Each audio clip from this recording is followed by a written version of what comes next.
consumo da população brasileira em geral. Segundo, que você está desonerando exportações. O exportador vai ter que se despreocupar, porque ele não vai exportar imposto. Ele vai exportar mercadorias, bens, serviços, inteligência, criatividade, que não nos falta, mas os impostos não precisarão ser pagos porque está desonerado. O investidor, Thaís, não vai mais pagar pelo investimento. Imagina num país com taxa de juro alta, você bota imposto sobre compra de máquina, se ele fizer um empréstimo para comprar a máquina, ele tem que pagar o juro e tem que pagar o imposto sobre o juro. Isso vai acabar.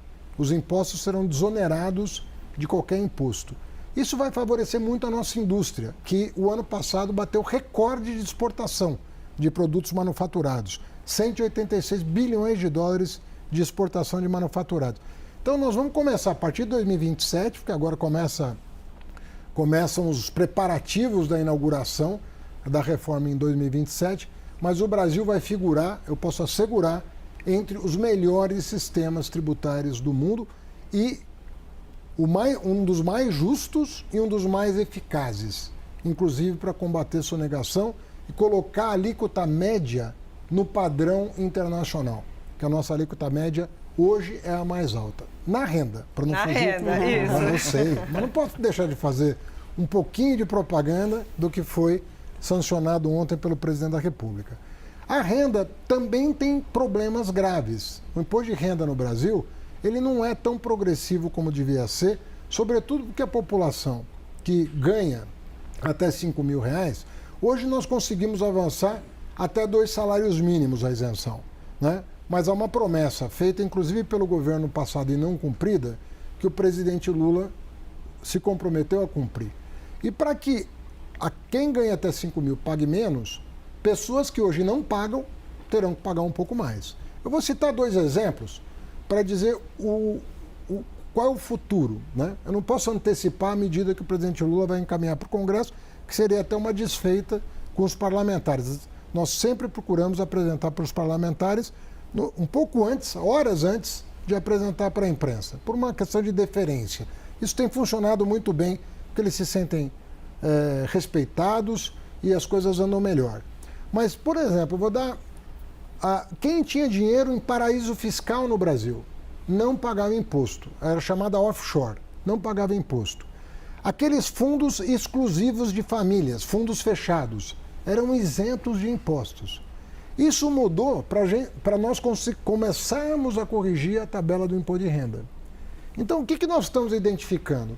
Quem tem muito e paga quase nada, vai pagar um pouco mais.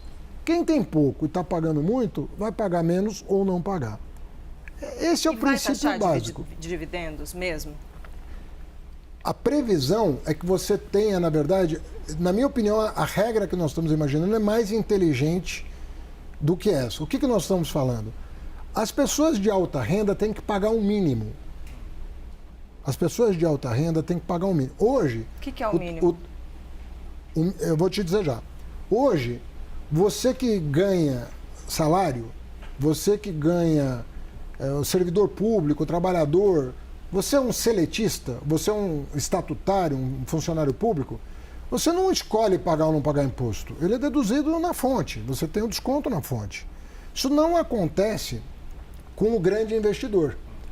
Ele que tem ações, que tem isso, tem aquilo, às vezes a empresa não paga imposto e ele também não paga.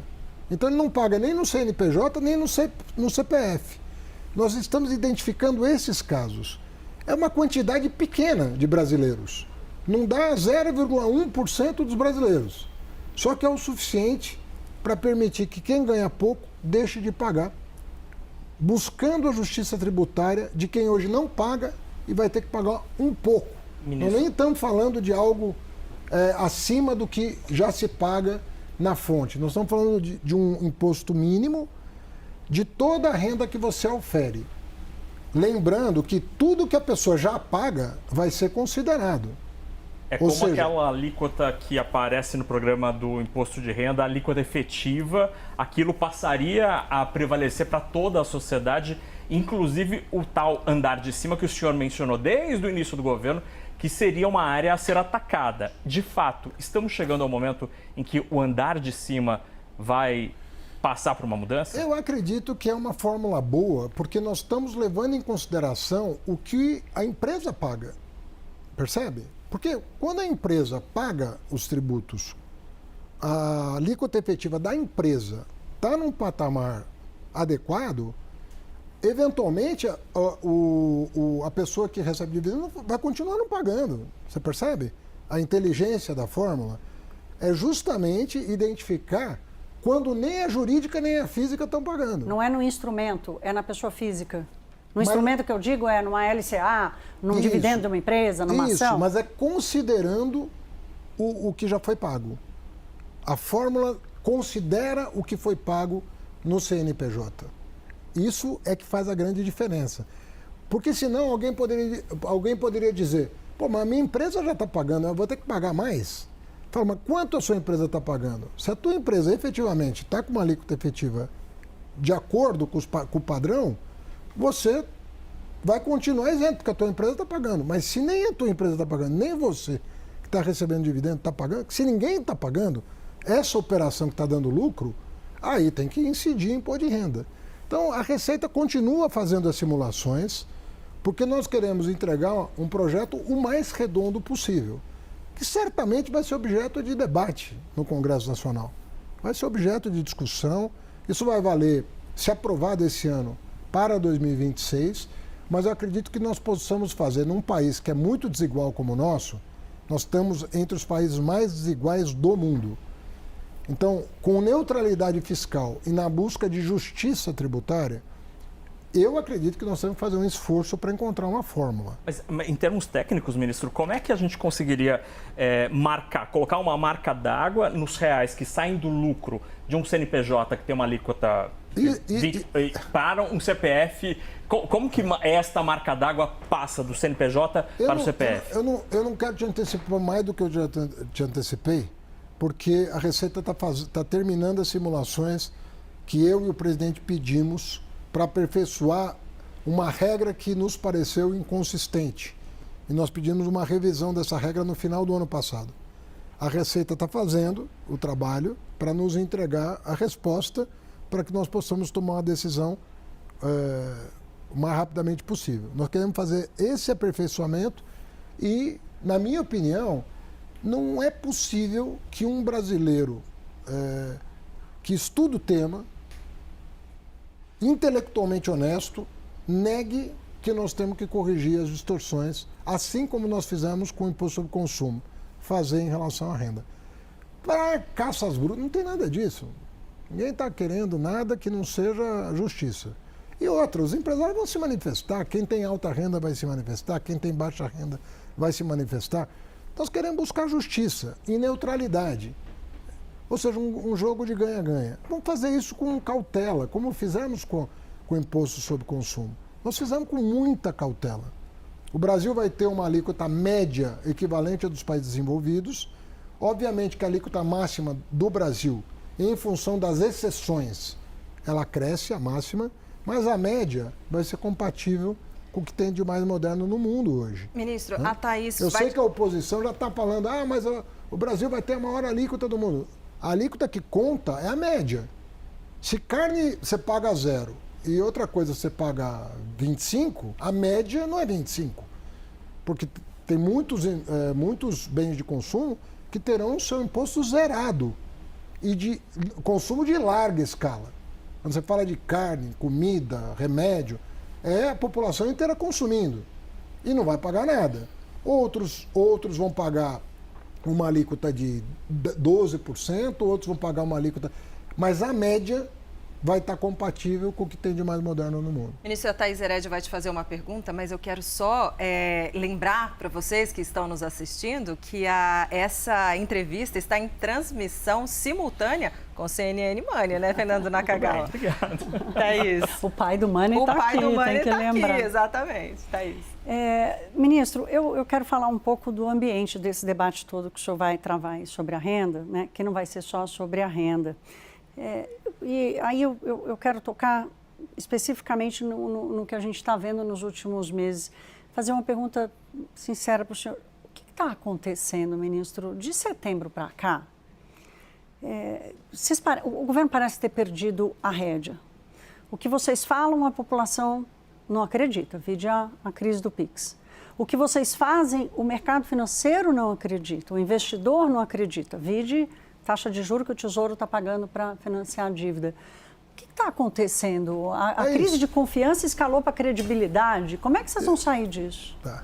Bom, provocativamente vou te responder. O que vocês fazem, a população também não acredita. Porque vocês ficaram aqui a semana inteira dizendo que era mentira a questão do PIX. E a população preferiu acreditar no mentiroso. Mas a política pública não é nossa, ministro. Não, mas veja a crise que nós estamos vivendo. Sim, eu entendo, mas a política pública não é nossa. Você não fez a pergunta? Fiz, desculpa.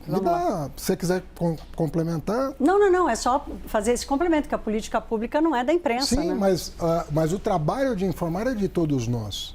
E às vezes nós não estamos conseguindo informar, não é por culpa da imprensa ou por culpa do governo. Eu estava conversando com alguns especialistas esses dias. E algumas pessoas falaram para mim, Haddad, nós temos que tomar mais cuidado com o que a gente vai falar, pensando no mentiroso. Eu falo, olha, mentira é que nem vírus. Você só consegue produzir a vacina depois de você conhecer o vírus. Você não consegue produzir a vacina para um vírus que você não conhece. Veja o que aconteceu essa semana. Eu tenho para mim que o Bolsonaro está um pouco por trás disso. Porque o PL financiou o vídeo do Nicolas, o Duda Lima foi quem fez a produção, que é o marqueteiro do Bolsonaro, foi quem fez a produção daquele vídeo. E eu penso que o Bolsonaro tem uma bronca da Receita Federal pelas questões conhecidas. A Receita Federal descobriu o roubo das joias, a Receita Federal abriu investigação das rachadinhas, a Receita Federal abriu a investigação sobre os mais de 100 imóveis comprados pela família Bolsonaro sem uma notável fonte de renda, uma vez que são todos parlamentares que não têm renda suficiente para aquisição de patrimônio naquela proporção. Então, os Bolsonaro, eles têm uma bronca da Receita Federal por conta desses 3 episódios. Compra de imóveis, roubo de joias e rachadinha. Foram investigados, mas eles têm um problema com a Receita. Então, eles não escolheram a Receita Federal, na minha opinião, por outra razão. Então, eles ficaram com lupa ali nos atos burocráticos da Receita, que são tomados há mais de 20 anos. Para combate ao crime organizado, combate ao crime cibernético, combate à lavagem de dinheiro. Ninguém está falando do vendedor de bolo, do feirante, da pessoa do Uber. Nós estamos falando de roubo de combustível. Está cheio de posto de gasolina envolvido nisso. Nós estamos falando de grandes crimes cibernéticos que são feitos via instituições de pagamento fora do sistema bancário. É disso que a Receita cuida. Ministro, eu fiquei E quiseram vender a tese de que a Receita, com poucos funcionários que tem, vai fiscalizar o pequeno negócio. Mas eu fiquei com uma dúvida. Não tem que fiscalizar, na sua avaliação, o pequeno negócio? Ele não tem que pagar imposto? A Receita Federal, ela não tem uma quantidade de funcionários suficiente para o pequeno negócio. Mas conceitualmente, deveria ou não deveria pagar Mas imposto? os estados fazem isso. Os estados têm mais informações do que a Receita Federal. Os estados fazem um trabalho em relação ao ICMS em relação a isso.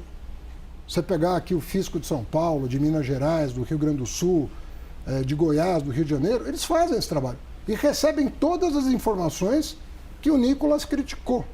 Mas ele, evidentemente, omite a informação. O problema do bolsonarismo não é com a Receita Estadual. Porque não foi a Receita Estadual que investigou os Bolsonaro. Quem investigou o bolsonarismo foi a Receita Federal. E é por isso que as atenções se voltam para a Receita Federal, que eles tentaram destruir. Porque se você for lembrar, quem defendia o imposto sobre o PIX era o Guedes. Vocês têm uma gravação da CNN. Ele deu uma entrevista aqui, defendendo o imposto sobre o PIX. O governo Lula não tem no plano de governo dele nada disso. Nós estamos trabalhando tudo com toda a transparência possível. Nós estamos encabeçando a maior reforma tributária da história do Brasil, em regime democrático, com toda a transparência. Então o senhor acha que não tem crise de credibilidade, como a Thaís traz? Claro, quando uma pessoa turbina uma publicação falsa, com profissionais pagos pelo partido do Bolsonaro, vai para a rede social. Agora você não tem mais censura nas redes sociais. Nos Estados Unidos hoje acabaram de tirar o TikTok, vão tirar o TikTok de circulação, um país que era considerado o mais liberal do mundo, vai suprimir uma rede social, né, dos Estados Unidos, e o principal dono de uma Big Tech, como a Meta, diz que não tem mais censura em nome da liberdade de expressão. Ou seja, em nome da liberdade de expressão você pode mentir. É isso que ele está dizendo. Qual vai ser a vacina, ministro? O senhor falou de estudar o vírus. Qual é a vacina? Porque ela precisa chegar, ela não chegou ainda. Essa que é a minha tese. Você não tem a vacina contra a mentira antes da mentira ser dita. É uma ilusão imaginar que você vai descobrir a mentira que vai ser dita. Você não vai conseguir descobrir. Por mais boa fé que você tenha, você não vai conseguir descobrir. Mas quem está adoecendo é o governo, ministro. É o governo que precisa tomar essa vacina. Mas olha, deixa eu te responder. O que eu penso? Quem vai ganhar a briga contra a mentira? Quem for mais ágil. Não quem procurar. Você só se previne de um vírus que você conhece e você toma a vacina antes. Não existe vacina para um vírus desconhecido. Essa é a minha tese. O que significa dizer que, assim como a ciência agilizou os procedimentos para entregar uma vacina, uma vez identificado o vírus, como foi no caso da pandemia, todo mundo dizia, vão ser 5 anos. A ciência entregou em menos de 1, e mais de uma vacina. Nós democratas, vamos ter que desenvolver um antídoto rápido. Nós vamos ter que identificar mais rápido a origem do vírus e tentar matar o vírus no nascedouro, para não deixar ele atingir milhões de pessoas. E no caso específico do PIX, ministro, usando essa mesma comparação que o senhor faz, a Receita Federal, o Ministério da Fazenda, a equipe econômica, não poderiam ter blindado melhor esse paciente para que o vírus não o atingisse? Houve alguma falha de comunicação da Receita? Não tinha paciente nenhum. Essa lei é de 2001. Ela passou por 5 governos. Fernando Henrique, Lula 1, Lula 2, Dilma 1, Dilma 2, Temer, Bolsonaro. Essa lei é de 2001. Essa lei que obriga as instituições financeiras a prestar informações para a Receita Federal. Tem nada a ver. Por isso que eu digo, quem pretender descobrir a mentira que vai ser contada para se prevenir dela, vai errar. Quem, ao contrário, reconhecer que o desafio é grande e fizer o seguinte, vamos desenvolver a metodologia para cortar pela raiz. Esse vai prosperar. E, na minha opinião, os democratas, dos quais faz parte a imprensa, nós temos que aprender a lidar com essa nova realidade. A mentira nunca teve perna tão longa como tem hoje. A gente dizia, a minha avó dizia que mentira tem perna curta. As redes sociais alongaram a perna da mentira. Nós vamos ter que, para cortar a perna da mentira, desenvolver uma tecnologia de apressar a resposta quando a mentira ainda está pequena, para mantê-la com as pernas curtas. Hoje ela cresceu. Nós vamos ter que desenvolver antídoto contra o crescimento das pernas da mentira. Naka, sua pergunta. Agora, ministro, acho que a gente pode entrar no assunto que Thaís e eu estamos tão ansiosos para perguntar ao senhor, para ouvir o senhor sobre contas públicas. A gente está terminando o ano, o senhor anunciou que a gente deve entregar os números dentro da meta quando feito o abate das despesas pela tragédia no Rio Grande do Sul. A despeito deste cumprimento, nessas condições que o senhor mencionou, a reação do mundo econômico foi bastante cautelosa, para usar um termo simpático. E a preocupação, de fato, não está no resultado, e sim na trajetória da dívida. Sobre a trajetória da dívida, o senhor também está tranquilo? Não, também estou preocupado. Nós temos que ter preocupação com a trajetória da dívida. Isso é uma preocupação do Ministério da Fazenda.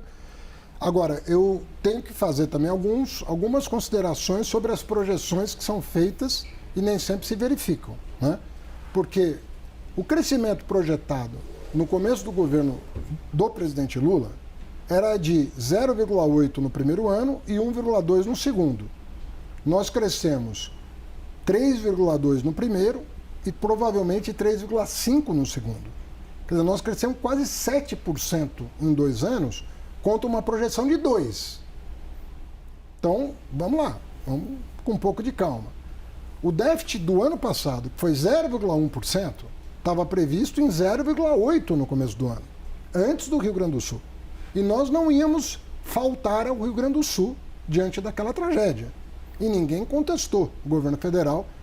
O Estado estava debaixo d'água. Não era uma cidade, 2, 3, o Estado estava debaixo d'água.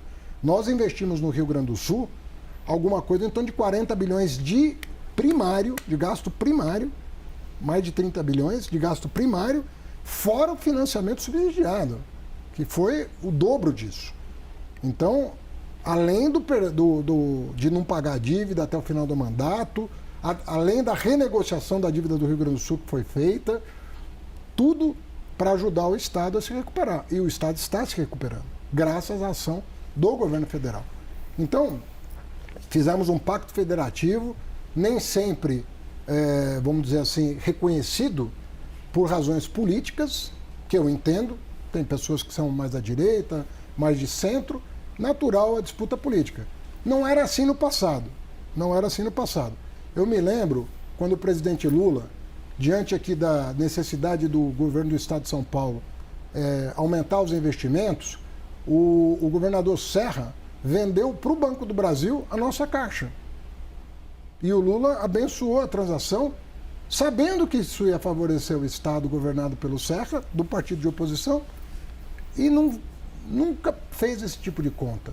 Quando o Aécio em Minas governava o Estado, também é a mesma coisa. E sabe o que acontecia naquela época? A oposição se mantinha, mas era grata. Ia no Palácio do Planalto, agradecia, dava um telefonema.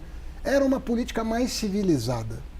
Hoje nós estamos vivendo um momento de uma política que não tem civilidade nenhuma. As pessoas mentem descaradamente. É uma coisa aviltante. O governador Zema, que tuitou contra mim, contra o presidente Lula, foi no meu gabinete, fez uma proposta menor do que o Congresso aprovou. O Congresso foi além do que ele pediu. E ele simplesmente disse que o Congresso, o que o presidente Lula não atendeu, porque vetou um dispositivo que obrigava o governo federal a pagar dívidas com bancos, que não tem nada a ver com a União. Desculpe lhe interromper, eu estou boa nisso hoje, né? O senhor vai reparar, mas desculpe lhe interromper, mas a pergunta do NACA aqui foi muito específica sobre a trajetória da dívida. O arcabouço fiscal criou a âncora, recuperou a meta fiscal como uma âncora. Mas ela já não é mais a âncora da percepção dos investidores. A âncora é a dívida pública. Deixa eu só terminar o raciocínio aqui para passar a voz para o senhor. A âncora hoje é a dívida pública. O mercado melhora a sua projeção para a dívida sobre PIB, para resultado do déficit, mas a curva de juros continua empinada. Não há projeção para a estabilidade da dívida no curto prazo. Não é à toa que o Tesouro está pagando 15% de juros já, antes do Banco Central subir a taxa. Então, eu quero entender o seguinte, qual é a sua estratégia como chefe da política econômica para sinalizar com segurança a estabilidade e a queda da dívida pública no Brasil? Olha, é continuar perseverando em duas trajetórias importantes. O que nós temos feito desde o começo do governo Lula, que não foi feito pelos dois governos anteriores, diga-se de passagem, não foi feito. Pega o déficit público dos 7 anos precedentes. Faça a média. Qual foi exclui a pandemia, como nós excluímos o Rio Grande do Sul. Exclui a Dilma também? Pode ir para trás também. Não, podemos excluir incluindo a Dilma. Incluindo a Dilma. Pega Dilma, Temer e Bolsonaro. E veja o que está acontecendo de 2015 para cá e o que aconteceu ano passado. Faça essa conta. Chama qualquer especialista. 2015 até 2022. Pega a trajetória do déficit público e compare com o que nós estamos fazendo. Nós estamos contendo a despesa, o aumento da despesa está sendo contido, inclusive com medidas recém-aprovadas pelo Congresso, E nós estamos combatendo o gasto tributário.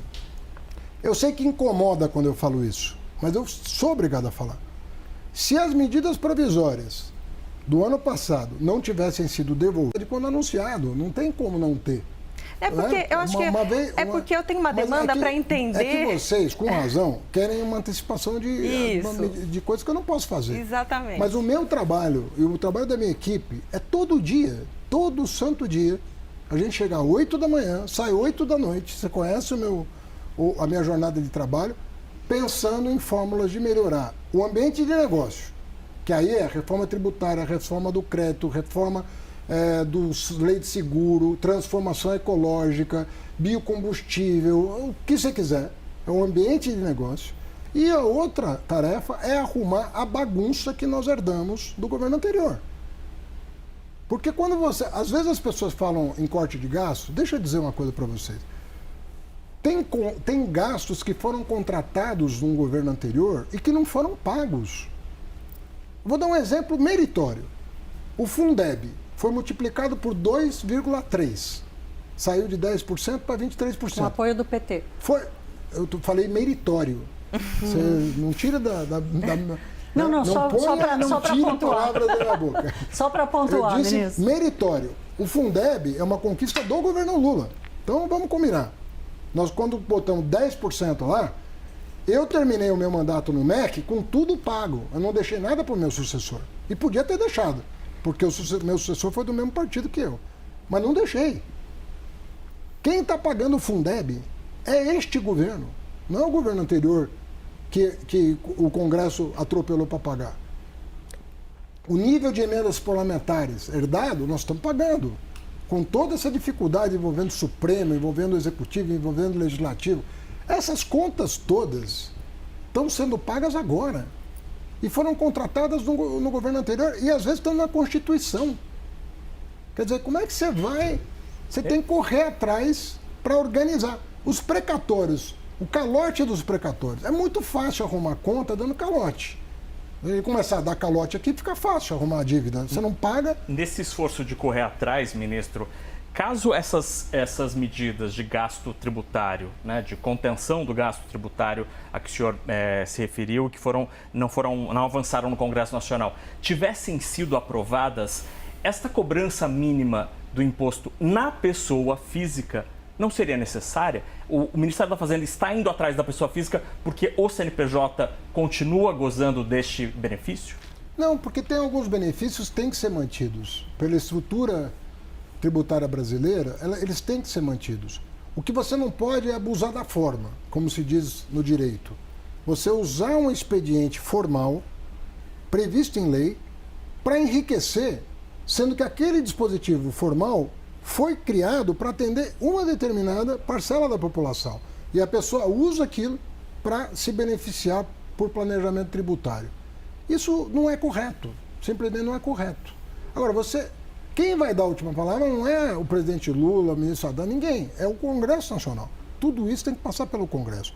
A sociedade vai debater esse assunto. E vai ter transparência nos dados. Agora, se nós não formos em busca de justiça tributária, se nós não formos em busca de combater o gasto primário ineficiente e o gasto tributário ineficiente, nós não vamos conseguir reequilibrar nada. E eu estou falando de uma história de 10 anos, eu não estou falando de uma história que começou agora. Começou com uma crise política, essa é a minha opinião, começou com uma grande crise política que aguçou o problema, né? Tornou ele mais agudo, tornou ele mais dramático. E nós temos que pôr fim. A nossa tarefa é pôr fim a isso. E nós vamos continuar trabalhando incansavelmente para pôr fim. Em nenhum momento você vai me...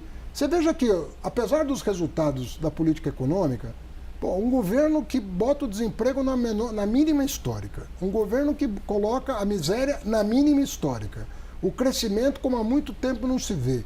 O Brasil passou a Espanha na produção de automóvel, recorde de crédito, recorde de tudo. Você não me vê eufórico. Eu sempre comemoro, mas eu sempre falo, nós temos muito trabalho. Quando as 3 agências de risco aumentaram a nota do Brasil, você não viu o ministro da Fazenda soltando foguete. Não, eu era o primeiro a dizer, que bom que isso aconteceu. mas nós temos muito chão pela frente. Thaís. E se o Congresso, o Judiciário, o Executivo, todo mundo compreender a necessidade de continuar, de perseverar, nós vamos chegar lá. Vou dar um exemplo. Questão dos super salários. Não foi votado o ano passado. O presidente Lula teve a coragem de mandar.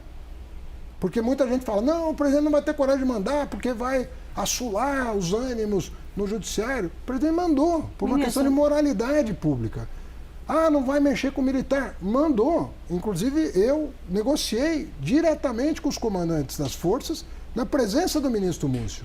Ministro, cima ele tem muito respaldo por aí. Mas, Fernando, você pode cobrar, na minha opinião, você tem que cobrar do presidente da República providências. E ele está tomando as providências. Então, ministro, nós precisamos conciliar os interesses dos três poderes para garantir que essa curva, essa trajetória virtuosa do PIB brasileiro, da geração de emprego, da melhoria da renda dos mais pobres, para isso continuar, nós precisamos fazer mais. Que é o que a Herédia, a Thaís, está insistindo aqui. Ela falou, isso aqui não está sendo considerado suficiente, né? Vamos sopesar as coisas, porque não é tudo que pedem que vai ser entregue, né? Porque tem muita gente ultra radical. Eu vi vários editoriais, vários não, mas fazendo justiça, vários não, mas alguns editoriais pedindo que o Brasil adotasse as reformas do Milei na Argentina. Ministro, deixa eu fazer a pergunta, imagina então, você, de novo. Se você vai jogar o país... Ele faz a pergunta por mim e ele mesmo responde. Vai jogar, não, eu estava resgatando uma pergunta tua. Vai jogar o país na encrenca que está a Argentina, com inflação de mais de 100%, com o PIB caindo 4%, qual é o sentido de uma reforma dessa para botar 60% da população na pobreza? E a pessoa defender em editorial isso? Eu realmente não consigo entender. Eu penso que está mais fácil do que parece, embora desafiador. Sobretudo porque depois da eleição do Trump, mexeu com o mundo. Pega o peso argentino, o peso mexicano. O peso argentino era óbvio que ia desvalorizar muito. Mas pega o peso mexicano. Ministro, eu quero ficar aqui no Brasil ainda, antes da gente ir lá para fora. O senhor desculpe, mas eu vou repetir, porque assim, eu perguntei da dívida pública, o senhor terminou falando da dívida das empresas. E eu vou insistir, porque assim, tem um economista que diz, deixa eu só terminar. Tem um economista que diz, ele fala uma coisa muito interessante, que ele diz o seguinte, a dívida pública é o gabarito da política fiscal. Se a dívida pública sinaliza estabilidade e queda, política fiscal, ok, pode até levar mais tempo, mas a dívida pública é o gabarito da política fiscal. A curva da dívida pública para o endividamento público no Brasil hoje, ela é ascendente, eu vou repetir, ela é ascendente, sem trajetória de estabilidade e queda, que é o que vai dar aos investidores a segurança de continuar investindo no Brasil sem pedir 15% do Tesouro. Então, eu queria saber o seguinte, o que o senhor vai fazer? Porque o arcabouço me parece insuficiente. Uma coisa é fazer um déficit zero com juro a 9%. Outra coisa é fazer um déficit zero com juro a 15%. Me parece um esforço muito menor. E isso significa, no gabarito lá, endividamento maior. Então, como tratar o endividamento público que está hoje numa trajetória de alta sem estabilidade? No que diz respeito à Fazenda, é trabalhar o fiscal, estruturalmente. Trabalhar o fiscal. Não tem outra coisa para fazer. Mas é o déficit efetivo que vai para a dívida. Não, o déficit efetivo é o primário, mas o nominal. O nominal. Né? Então, sim, é ele que acaba fazendo a dívida subir. Essas duas coisas andam juntas. Você tem que criar as condições também para que esse juro não fique nesse patamar por um longo tempo. Se for um juro que vai simplesmente combater uma mudança de nível de preço em função de um dólar novo, que pode acontecer em função da política fiscal e monetária americana, isso pode acontecer. Você pode ter uma política fiscal e monetária nos Estados Unidos que mantenha o juro nos Estados Unidos muito alto, coisa que não estava prevista um ano atrás. Simplesmente não estava no horizonte. Eu participei de todas as reuniões internacionais e presidi o G20, a trilha financeira do G20. Não se esqueça disso. Ninguém previa o que ia acontecer a partir do segundo semestre do ano passado. Muito menos o que está acontecendo agora. De aumento de tarifa de importação nos Estados Unidos, de aumento, eventualmente aumento até do déficit fiscal nos Estados Unidos, que pode manter a taxa de juros nos Estados Unidos alta por mais tempo. Esse cenário não estava colocado durante todo o G20. Te asseguro que não estava. Nenhum analista previu o que está acontecendo. Diante disso, nós temos que voltar para a mesa, nós temos que voltar para a planilha. É uma realidade nova. Agora, nós temos que observar o que está acontecendo e pensar bem no que fazer, para fazer um ajuste que penalize o menos possível, ou, de preferência, não penalize quem mais precisa dos serviços públicos, quem mais precisa de escola funcionando, posto de saúde funcionando e assim por diante. Então, e não fazer o que foi feito aqui em alguns vizinhos nossos. Joga a população na miséria para atender. Não é assim. Nós não precisamos e não devemos fazer isso. Não é só uma questão, é uma questão moral de buscar o que sacrifica menos quem mais precisa. E não é uma equação simples. Nós temos que pensar. Agora, nós não paramos de trabalhar nisso desde 1º de janeiro de 2023. E vamos continuar trabalhando. Ministro, a gente vai continuar aprofundando nessa questão fiscal, mas deixa eu só fazer um parênteses político aqui, porque sei que o senhor já disputou muitas eleições, né? É político também, além desse envolvimento com a economia, mas o senhor citou Bolsonaro, então eu estou achando o senhor com um discurso meio político. O senhor vai ser candidato? Sabe por que eu adotei um discurso político essa semana? Porque eu nunca vi, da parte da oposição, uma agressão tão grande ao Estado brasileiro. Eu não tinha vivido uma semana assim em 2 anos de governo. Mas não é porque o senhor vai ser candidato? Repito a você, eu não tinha visto tanta agressão do bolsonarismo ao Estado brasileiro, a um órgão de Estado do Brasil. Isso me indigna porque construir um Estado não é fácil.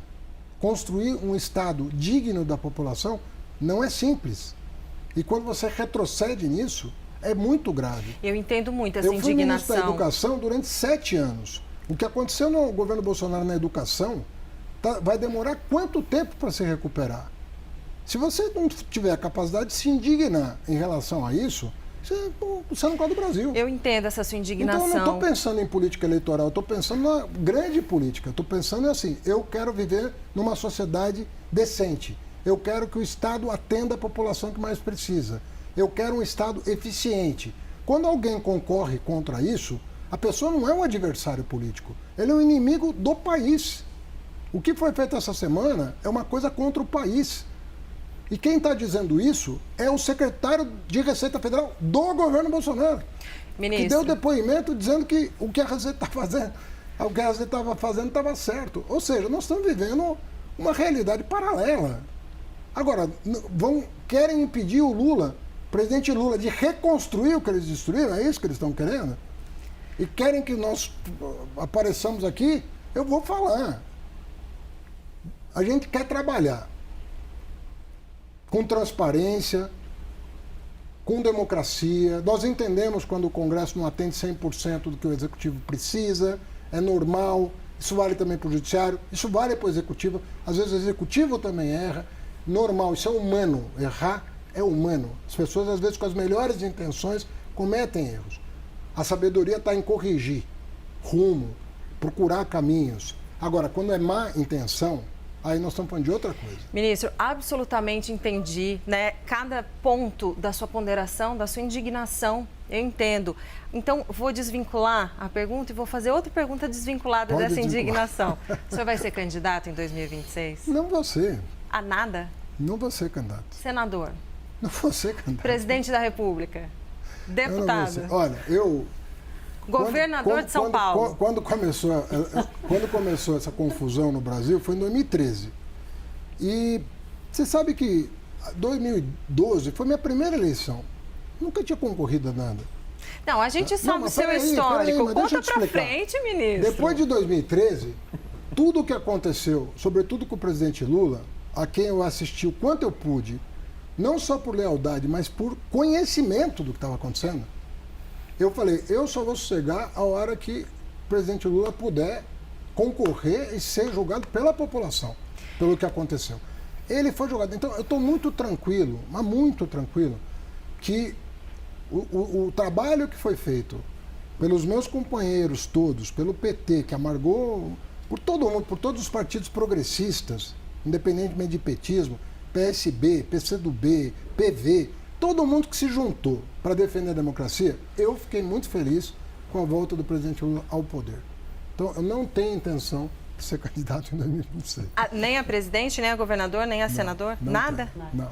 Naca. Ministro, o Congresso não aprovou até agora a peça orçamentária. E diante desta situação, a regra prevê ali um gasto de 1/12. Circulou a hipótese de que o senhor poderia adotar uma medida um pouco mais dura, por exemplo, com a execução de 1/18 do orçamento. Esta hipótese está de fato na mesa? E aí, aproveitando que esta medida indicaria um aperto, uma contenção em despesas, a gente falou muito sobre receita aqui.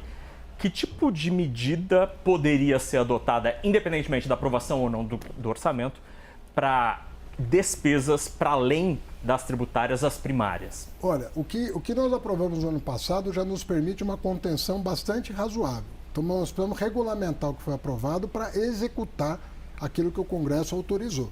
Então, primeira coisa. Então, tenho que adequar a peça orçamentária ao que foi aprovado no ano passado. Por isso que também acabou não sendo aprovado o orçamento, porque eles aprovaram uma emenda constitucional, uma lei complementar e 2 projetos de lei. Precisa adequar o orçamento a isso. Outra coisa é a seguinte, nós temos um dispositivo agora na legislação que nos permite uma execução orçamentária mais inteligente. Nós podemos administrar melhor, né, o contingenciamento da execução com vistas a melhorar o desempenho da economia do ponto de vista de inflação. Nós temos que cuidar da inflação. Então, quando você cresce muito, você pode crescer tanto que isso pode gerar também um problema. Às vezes as pessoas falam, não, vamos crescer 4, vamos crescer 5, vamos crescer 6. Mas se a oferta não acompanhar a demanda, ou você vai importar ou você vai ter inflação. Ministro, então, o presidente vai deixar o país crescendo 1,8% em 2026, ano de eleição? A proposta orçamentária prevê um crescimento de 2,5% esse ano. Então, propõe um arrefecimento do crescimento justamente para calibrar o crescimento com a potencialidade de curto prazo do país. Porque, embora os investimentos estejam crescendo, não estão crescendo tanto quanto nós gostaríamos. 2, tem um tempo de maturação. Você não aumenta a oferta assim. Então, aquilo que a gente chama de hiato, né, que é assim, qual é a capacidade ociosa na economia para você atender a uma demanda crescente? Você tem que olhar para isso para evitar a inflação. Aí tem fatores que não dependem muito disso. Quando você tem seca ou enchente, perde produção, você vai ter um aumento de preços em função disso. Quando você tem uma mudança da política monetária americana, o dólar se valoriza, você também vai ter um efeito que independe da tua vontade. Tudo somado, você tem que sentar e verificar o que é permanente, o que é sazonal, o que é estrutural e tomar as medidas para evitar um descompasso. Mas isso, quando se adiciona essa lista que o senhor colocou, a seca ou uma mudança nos Estados Unidos, tem um outro item que é a crise de confiança sobre o governo, né, que também colaborou para a piora da percepção fiscal, para o aumento da taxa de juros, para o aumento do dólar, que vai gerar mais inflação e está demandando um Banco Central mais forte. Há uma preocupação se o Banco Central está perdendo a sua potência, porque a política fiscal dominou a política econômica do país. Então, eu queria lhe ouvir, o senhor acha que o governo tem que lidar como com a crise de confiança? O que os agentes de mercado gostariam era ouvir da boca do próprio presidente Lula, porque o senhor conversa com a Faria Lima, o senhor conversa com os empresários, essa interlocução ainda está feita. O que os agentes econômicos gostariam era de perceber que o presidente Lula tomou a decisão de tirar a dívida pública, de colocar as contas públicas numa trajetória sustentável e essa declaração ainda não veio. E qual a pergunta? A pergunta é, como é que será essa gestão? Como é que o senhor vai lidar com a crise de confiança, que é esse item a mais aí nos ingredientes que o senhor colocou para a situação atual? Olha, eu tenho ouvido de alguns interlocutores essa questão. Eu não acredito em dominância fiscal. Esse diagnóstico que estão fazendo, eu realmente não comprei. Posso estar errado, eles erraram tanto que eu posso errar uma vez, né? Por enquanto, tá do lado de lá. Eu não acredito em dominância fiscal neste momento. Eu acredito que a política monetária vai fazer efeito sobre a inflação. Tem gente no mercado que diz que não fará. Na minha opinião, ela fará efeito.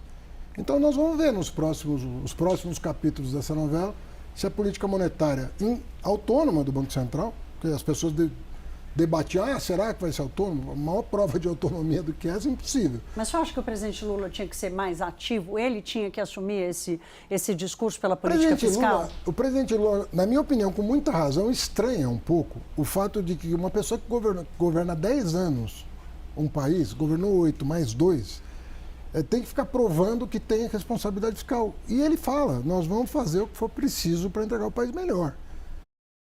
Na dúvida se pode ter